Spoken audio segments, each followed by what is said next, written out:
Elles sont sœurs et elles pratiquent, comme leurs parents, la musique depuis leur plus jeune âge. Au violon Sylvia et au violoncelle Stéphanie, liées par la famille et la musique. C'est toute une vie d'apprentissage. On n'a jamais fini en fait d'apprendre, de découvrir, d'explorer. Alors qu'elles sont les étoiles montantes de la musique classique à Bruxelles, nous les avons suivies en répétition, comme sur la scène du conservatoire. C'est vraiment une salle mythique, aussi de par son histoire. Donc moi j'adore y jouer. Dans les coulisses d'une discipline qui demande la plus grande rigueur. C'est ça la magie de la musique, c'est que c'est un instant concret et ce sera jamais pareil. Le temps d'une journée, on se glisse dans le quotidien des sœurs Wang à la découverte de leurs airs de famille. Tu peux aller donner ça aux limaces? Je vais donner ça aux limaces.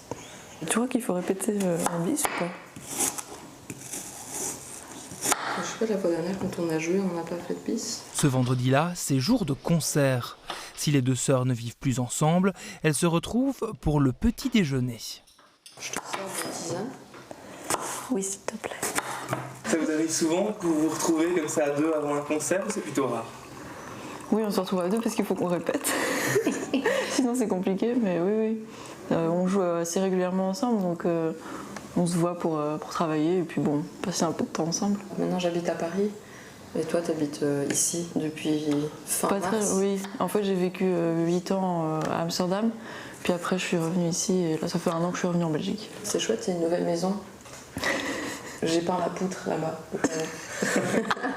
J'ai fait ça hier. C'est la seule contribution. Oh non, c'est pas vrai. Mais t'as vu? Le violon il a l'air trop grand pour moi. T'es hyper bien placé. Bah et toi? Ah oui, là bah du coup là j'ai raté. C'est toi? C'est moi? Oui, c'est toi. Oh, attends, j'aurai une photo de la photo. T'es bien dodu. Hein. Tu sais, notre grand-mère asiatique, elle avait dit à papa mais vous êtes sûr que vous la nourrissez pas un peu trop? Par contre, toi, elle pensait que t'étais vraiment trop maigre. À 30 ans, Sylvia est désormais premier violon solo à la Monnaie. Stéphanie, 28 ans, premier violoncelle solo à l'Orchestre de Paris. Des carrières internationales pour les deux musiciennes qui ont débuté très jeunes.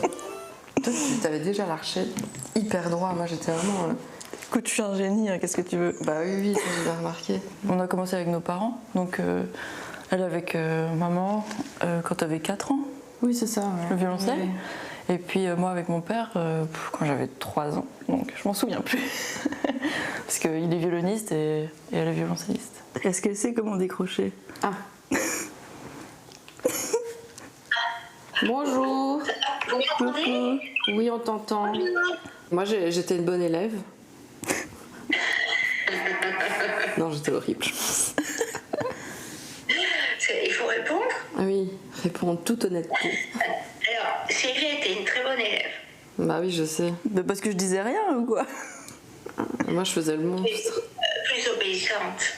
Oui, ça va, bah oui. C'est vrai? Ah oui, non, mais toi, t'étais beaucoup plus calme que moi. Moi, j'étais un monstre. Ça vous fait plaisir de voir vos filles suivre votre voie au niveau de la musique? Sylvie et Stéphanie, bon, sont contentes de ce qu'elles font, elles sont fières de ce qu'elles ont accompli, si elles sont heureuses dans ce qu'elles font. Je crois qu'en tant que parents, pour nous, c'est tout ce qui compte. Et on est, on a fait comme d'autres parents, on a fait pas ce qu'on devait. On a essayé de leur transmettre quelque chose, et si elles peuvent être là-dedans, ben oui, évidemment, on est super contents.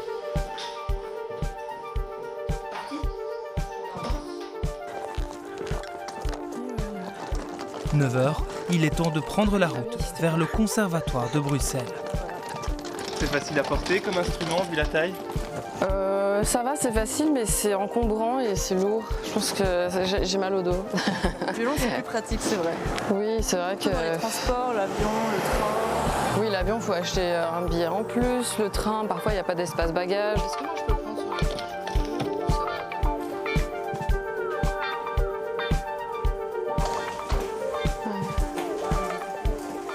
Ouais, tu vois, c'est les gros pupitres comme ça. Enfin, je sais pas, en vrai, peut-être que ça va. Mais ça fait pas bizarre si on a 2 pupitres différents? Non, mais on peut garder celui-là. Un peu moins de 2 heures avant le concert, l'heure est aux dernières répétitions.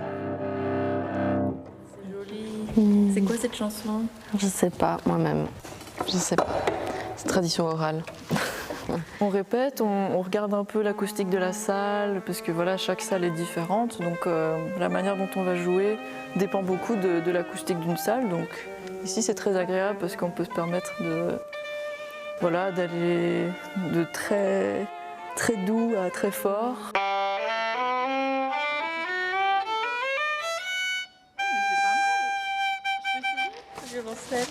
Non. Elle ne veut jamais que j'essaie de jouer. Si tu peux, mais après. C'est vraiment très différent les deux instruments. Ah oui. Sinon, je pense que je jouerais vraiment bien du violon. Non, c'est très différent.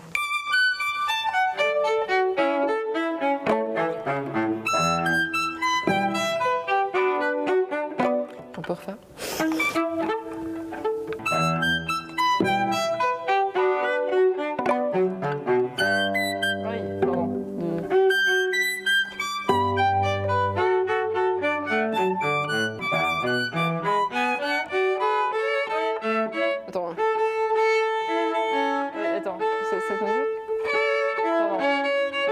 Comment vous travaillez justement en répète? On voit que vous travaillez un peu essai-erreur, on recommence, etc. Oui, c'est ça. On essaye de voir ce qui marche pas. Quand il y a quelque chose qui marche pas, on refait parfois lentement. Oui. On doit travailler la justesse, donc pour ça aussi, jouer lentement, ça aide. Comme ça, on a le temps d'entendre. Parfois, voilà, si quelqu'un a une idée, on se dit ah tiens là, on ferait peut-être cette couleur, cette texture, ce caractère. Et, ah non, je suis pas d'accord. Voilà, en fait, ce sont des échanges d'idées. Ça va? Attends, Au programme aujourd'hui, les midis minimes, des concerts en milieu de journée. Oui. Tout va bien? Super. Ça va, super, on répète, on discute. On est à presque 300 réservations déjà, alors qu'en général on en a 50, 70. Ah, ça va. Donc ça va être rempli. Oh, wow. C'est deux lauréates, deux finalistes du concours Reine-Elisabeth qui ont eu toutes les deux le prix du public, le prix Musique 3, et Clara je pense aussi. Donc c'est deux musiciennes bien connues chez nous, ce qui justifie un peu la présence d'un public nombreux. Oui, c'est deux musiciennes exceptionnelles et elles ont une complicité formidable. Je trouve que quand on les entend jouer dans ce duo de Ravel, c'est une pièce très difficile, très technique et on sent qu'il y a un travail derrière, qu'il y a une connivence qui est formidable.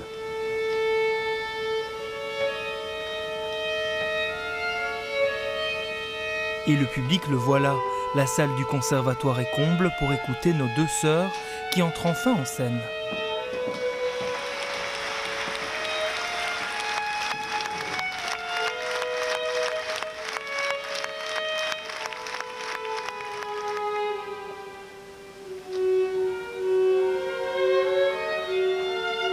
Durant le concert, beaucoup d'échanges de regards aussi, une complicité familiale et artistique. C'est différent de jouer à deux qu'en solo? Oui, tout à fait. Je pense qu'il y a forcément plus de partage direct et on se sent moins seul. Oui, en plus, voilà, en très petite formation, j'adore parce qu'il y a vraiment cette connexion très brute comme ça. Alors que soit avec un grand ensemble, c'est plus difficile de partager de manière directe ou alors quand on est seul, oui, c'est complètement différent.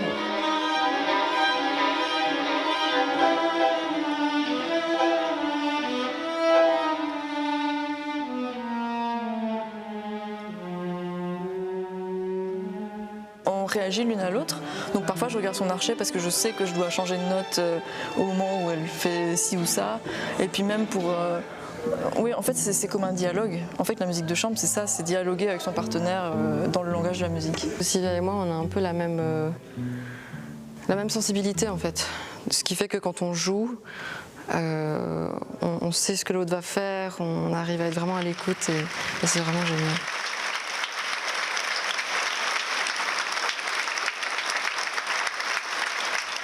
J'espère que le public a aimé. Mais ils avaient l'air...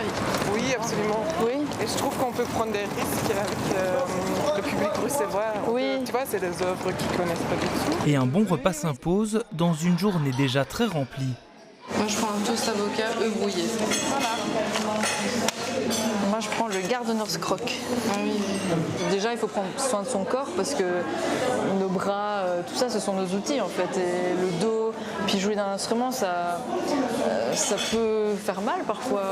À force de beaucoup travailler, on peut avoir des douleurs. Enfin, oui, c'est les doigts, faut faire attention. Oui, c'est vraiment comme le sport en fait. Non seulement physiquement, mais aussi mentalement. Parce qu'il y a beaucoup de préparation mentale. Ah mais c'était bien, dans notre début il était beau, je crois. Ouais, ça allait. Ouais, et puis on a bien réussi la partie hyper dure, non? Enfin, juste à la fin, moi j'étais genre, je pars en vacances. Non, ça c'est dans mes fantasmes. Non, je vais à Verbier en fait, au festival de Verbier parce que j'ai un concert demain. Je vais en Suisse et puis après j'ai des concerts à Deauville parce qu'il y a un festival auquel je vais chaque année. Et puis je vais à un festival en Finlande. Ce sera la première fois d'ailleurs, je suis jamais allée en Finlande. Chaque année, c'est plusieurs dizaines de concerts que chacune réalise en Belgique ou à l'étranger. Ah, ça c'est la voiture. Ouais, faut aller. Allez, viens avec moi. C'est quelle voiture? 3. Faut encore marcher un peu.